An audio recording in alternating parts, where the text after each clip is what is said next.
Imagine for a second that you are standing in the shadow of this, like, magnificent jeweled temple. Okay, I'm picturing it. Right. And there's this man, he's in flowing garments, and he raises an ancient ram's horn to his lips. He blows a note that just, I mean, it seems to shake the very earth. Oh, wow. Very dramatic. Super dramatic. But then, before the sound can even fade, a heat-seeking missile fired from an Apache attack helicopter, of all things, just obliterates the entire structure. Oh, man. Just a deafening ball of fire. Exactly. Just total destruction. It's the ultimate collision of timelines, isn't it? Right. Like you've got the ancient and the hyper-modern just crashing into each other with this terrifying violence. Which is exactly why we're here today. Welcome to today's custom-tailored deep dive. But, This is designed specifically for you, the listener. yeah, you reached out to us because you were looking for something that, completely shifts your perspective. Right. Something about the absolute extremes of how humans process ultimate chaos and ultimately redemption. But, without burying you in a bunch of academic jargon. Right, keeping it accessible but still going really deep. Exactly. And our mission today is to deliver exactly that. We're taking two incredibly intense, highly symbolic sources you gave us, and we're just going to see what happens when we let them talk to each other. And I have to say, the pairing you brought us is just fascinating. It really is. We're looking at a classic foundational text from the book of Revelation, specifically the part detailing a multitude from the tribulation. Right. A real ancient blueprint. Exactly.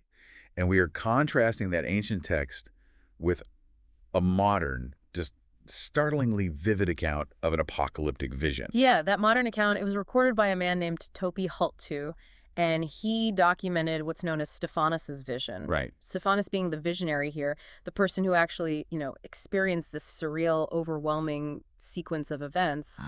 And the setting of this vision is just wild. It's this world where biblical relics and modern military hardware are occupying the exact same physical space. Yeah, it's intense. Okay, let's unpack this, starting with the sheer sensory overload of Stefanus's vision. It is definitely an overload. Right, because we are dropped immediately into the narrative. Like, there's no preamble. There is this figure named Bob Freeman. Bob Freeman, yeah. And he is standing on top of a structure called the Temple of the White Hearts. Which already sounds super cinematic. Oh, absolutely. But the atmosphere around him is not peaceful at all. He's surrounded by just the absolute din of battle. It's a full-on mechanized war zone. Yeah, and the auditory environment is crucial here. Like, the vision doesn't just describe a battle visually. No, it's all about the sound. Right, it emphasizes the overwhelming noise. It's meant to represent basically the total saturation of conflict, like inescapable chaos. Right, and amidst all that inescapable noise, Bob Freeman shouts to his followers, who he calls the White Hearts. And as he shouts, he blows a shofar horn. Now, that is interesting. Right, because a shofar, I mean, that's a deeply ancient instrument. It's made from a ram's horn. Yeah, historically, in biblical terms, it's used to announce a divine presence or, to signal the start of a holy war. Like the walls of Jericho falling. Exactly. And the moment Bob blows it in this modern vision, the visual imagery just goes completely into overdrive. Like, the temple brightens.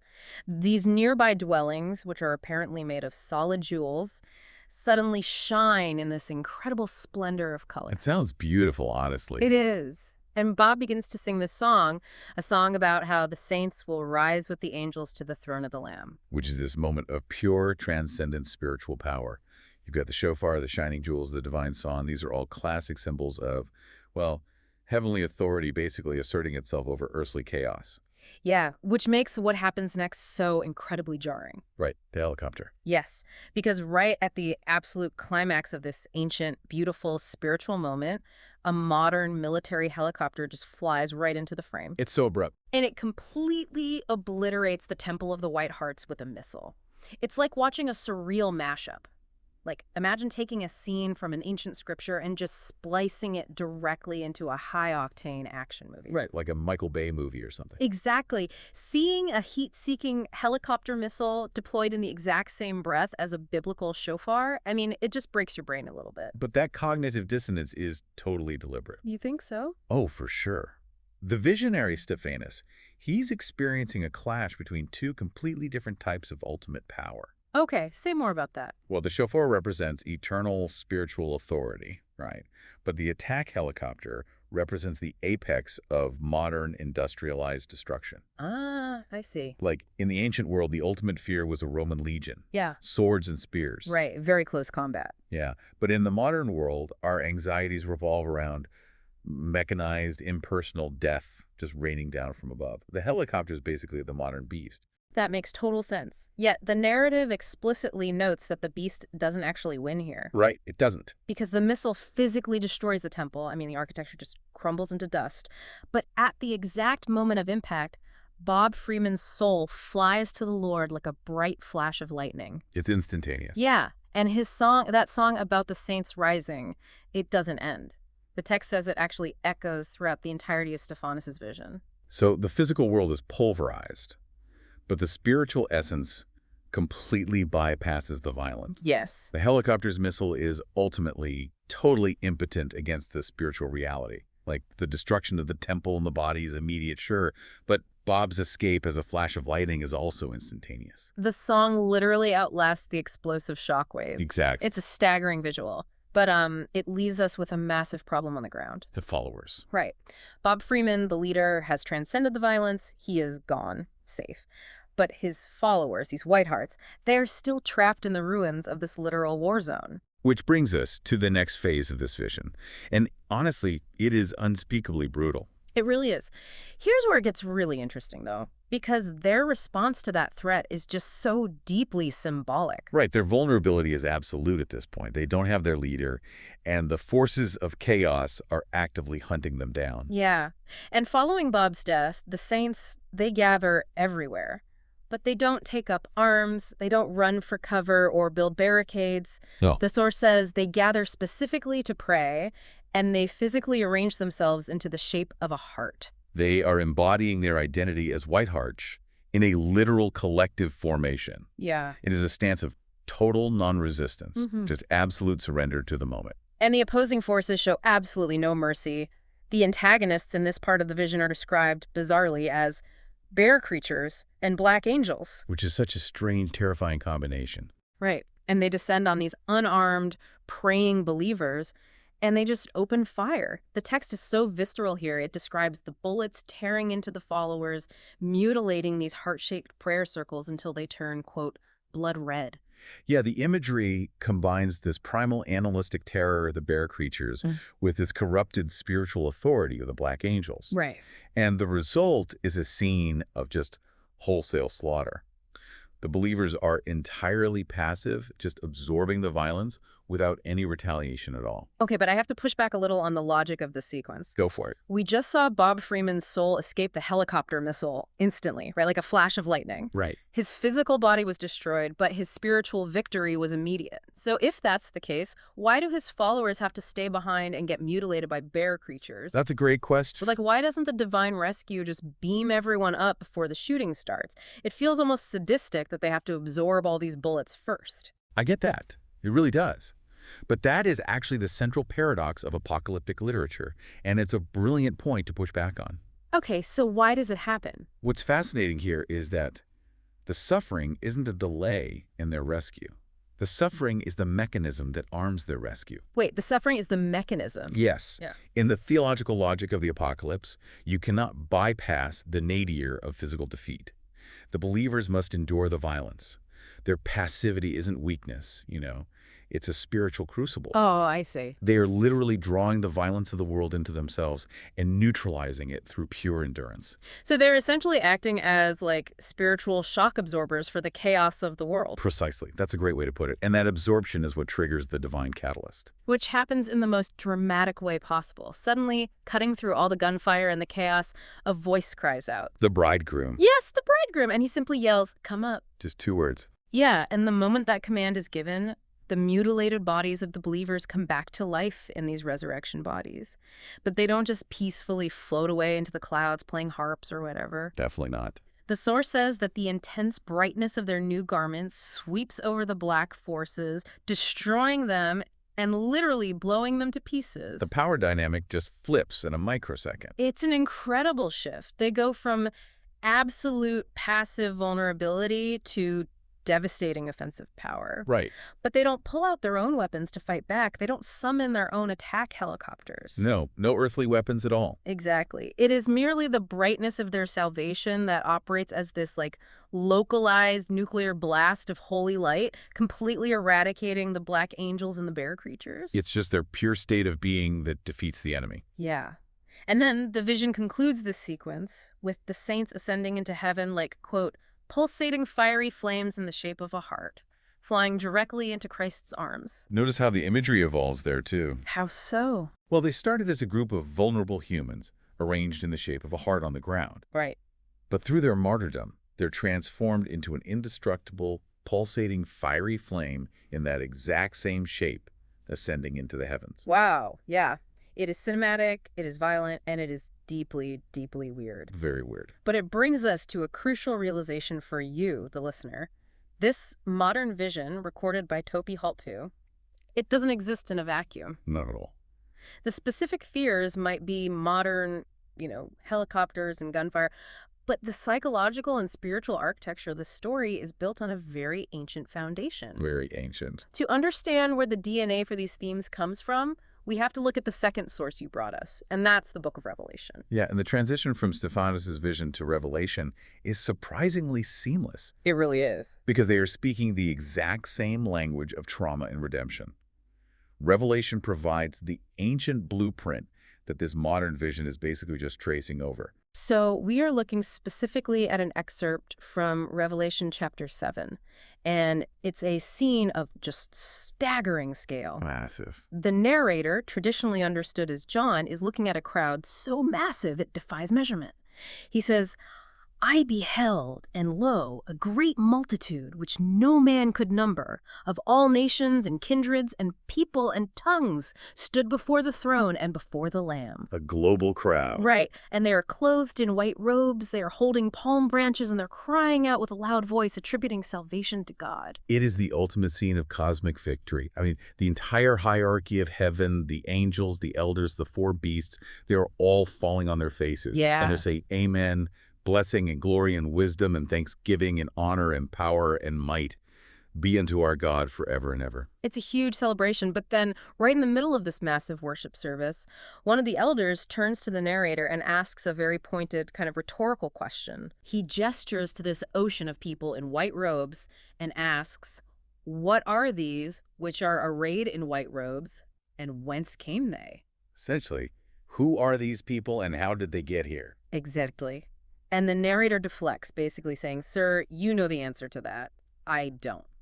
And the elder's response is the key that unlocks both of the texts we're studying today. Yes, the turning point. The elder answers his own question, saying, These are they which came out of great tribulation and have washed their robes and made them white in the blood of the Lamb. So what does this all mean? When you place Stefanus' vision right next to this passage from Revelation, the structural parallels are just unmistakable. They map onto each other perfectly. Right. In the modern vision, you have the white hearts whose prayer circles are mutilated until they turn blood red. And in the ancient text, you have a massive crowd who have achieved their pure white robes through a seemingly impossible paradox. They wash them in blood. If we connect this to the bigger picture, both narratives revolve entirely around the concept of the tribulation. Which is what exactly? Tribulation is a period of intense, seemingly unsurvivable suffering and distress. So for the original audience of Revelation back in the 1st century, that tribulation looked like systemic persecution by the Roman Empire. Ah, right. It looked like the Colosseum. It looked like being exiled to a penal colony on the island of Patmos. Right, and for the modern mind, the tribulation looks like an attack helicopter firing a heat-seeking missile into a temple. Exactly. It looks like militarized bear creatures with guns. The anxieties just adapt to the technology of the era. The anxieties adapt, yeah, but the mechanism of salvation remains identical. That's the crazy part. Both texts assert this profound, really counterintuitive truth. Going through extreme, overwhelming hardship is not a sign that you have been abandoned by the divine. Right. It is actually the exact process required for purification. It's like, well, think about how a diamond is formed. Oh, that's a good analogy. You don't get a diamond by washing a piece of coal with soap and water. No, definitely not. You get a diamond by burying it in the darkness and subjecting it to thousands of pounds of crushing, inescapable pressure. The blood mentioned in Revelation and the blood-red mutilation in the modern vision, it isn't a stain. Right. It represents the immense crushing pressure of the tribulation. That extreme suffering fundamentally alters the molecular structure, basically, of their spiritual state. Yeah. It takes the darkness and trauma and converts it into pure, reflective white light. That is a brilliant way to frame it. The pressure of the tribulation is what transforms the vulnerable martyr into the indestructible flame. The hardship is the catalyst. Exactly. The hardship is the catalyst. And once that transformation occurs, the journey of suffering abruptly ends. Which perfectly transitions us to the final phase of both these texts. Yes, the destination. Because after surviving the chaos of missiles, the horror of the bear creatures, and the crushing pressure of the Great Tribulation, both narratives arrive at the exact same destination. We move from a deafening war zone into the ultimate oasis. And that destination is profound, eternal peace. And the book of Revelation gets incredibly specific about the physical and psychological realities of that peace for those who have survived the tribulation. It really does. The text states that these survivors are now before the throne of God, serving day and night. But the promises that follow are the ones that truly resonate with me. They're beautiful. It says, "They shall hunger no more, neither thirst any more, neither shall the sunlight on them, nor any heat. Furthermore, the Lamb will feed them and lead them to living fountains of waters." And then that final line. Yes, the final beautiful promise. God shall wipe away all tears from their eyes. This raises an important question about human desires and why these specific promises endure across millennia. Right, why do they stick with us? Well, whether we are reading a text written in the ancient Mediterranean or a modern vision recorded as the source notes at 12:27 p.m. on a random April afternoon, humanity uses these vivid stories to define what true salvation actually looks like. And I want you, the listener, to really think about the nature of the salvation being offered here. It's very revealing. Imagine the sheer, unadulterated relief embedded in those words.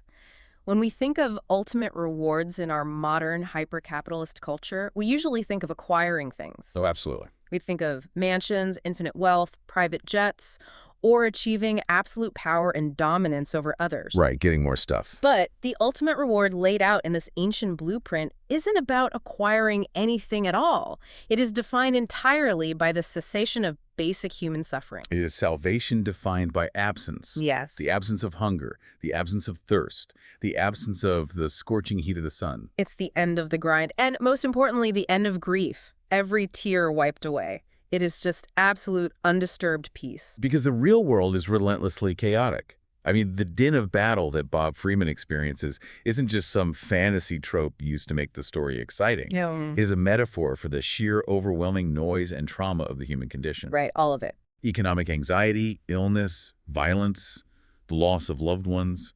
To cope with the barrage of existence, human beings construct these apocalyptic narratives where the chaos isn't random. That's the key.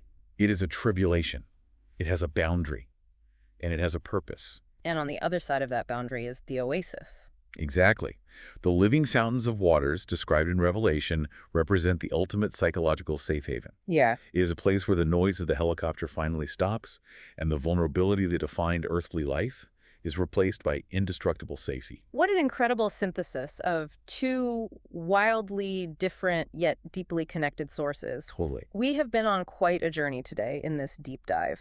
We started by dropping right into the surreal, violent imagery of Stefanus's modern vision. Right into the war zone. Right. We watched an ancient shofar blow right before a helicopter missile obliterated a temple.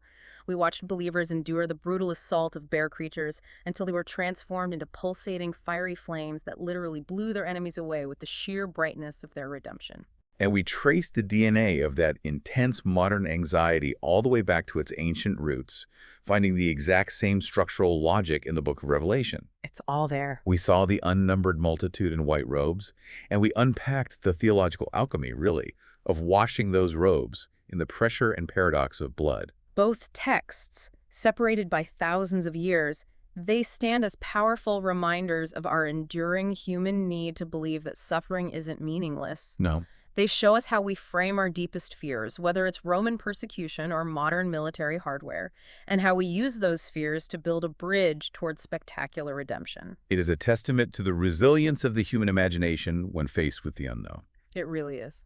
Which leaves me with a final thought I want you to mull over as you step back out into your own life today. Okay, let's hear it. Looking closely at that ancient promise and revelation, the ultimate award for enduring the end of the world wasn't a grand new temple.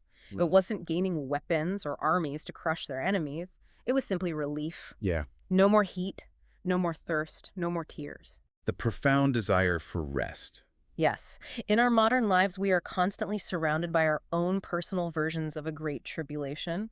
The relentless noise of the news cycle, the constant demands of our jobs, the metaphorical helicopters hovering over our daily routines, just threatening to overwhelm us with stress. So true. So I ask you, in a world that is always telling us to hustle harder, to conquer our industries, to accumulate more, is it possible that our ultimate fantasy is no longer about conquering the world at all? Wow. Is our deepest, most ancient desire simply finding our own living fountains of water, a quiet, safe place where the noise of the world finally mercifully stops? That is a beautiful and necessary question to carry with us.